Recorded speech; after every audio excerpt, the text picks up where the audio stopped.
ভাই আমি একটা কথা বলেছি, কথাটা ভাইরাল হয়েছে অনেক। মানুষ মানুষের অবস্থানকেই ভালোবাসে, মানুষ কখনোই মানুষের অন্তঃসত্ত্বাকে ভালোবাসে না। অবস্থান আপনার ভালো, আপনার পিছনে মানুষের অভাব থাকবে না। আজকে আপনার ক্ষমতা আছে, পাওয়ার আছে, খ্যাতি আছে, ইত্যাদি আছে, মানুষ দেখবেন পিছনে ঘুরঘুর করছে, ঘুরঘুর করছে, এবং এরা কিন্তু সবাই সবার স্বার্থেই ঘুরঘুর করছে। এর বাইরে আল্লাহ পাক কিছু মানুষের মনে আল্লাহর পক্ষ থেকে মহব্বত দেন, এটা আলাদা বিষয়। আপনি মানুষকে সন্তুষ্ট করতে পারবেন না। পরিবার, বাবা মা, ছেলে মেয়ে, বউ বাচ্চা, কাউকে সন্তুষ্ট করতে পারবেন না।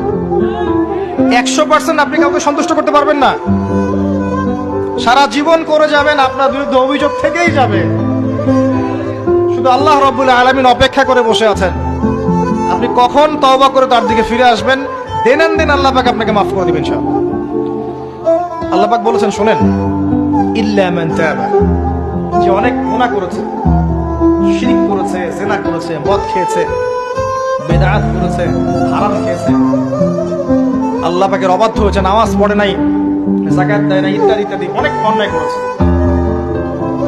একদিন তওবা করে ফিরে এসেছে। আল্লাহ পাক বলেছেন ইল্লা মান তাবা, যে ব্যক্তি তওবা করে ফিরে আসলো, ওয়া আমানা, এবং ঈমান নিয়ে আসলো, ওয়া আমিলা আমালান সালিহান, এবং এখন থেকে সৎ আমল করা শুরু করলো, হোক সে নারী বা পুরুষ, যে কেউ, যে কোনো বয়সের, যে কোনো বর্ণের, যে কোনো ভাষার, যে কোনো দেশের, এগুলো কিচ্ছু যায় আসে না আল্লাহ পাকের। ইন্নাল্লাহা লা ইয়ানজুরু ইলা আজসামিকুম ওয়ালা ইলা সুওয়ারিকুম ওয়ালাকিন ইয়ানজুরু ইলা কুলুবিকুম ওয়া আমালিকুম।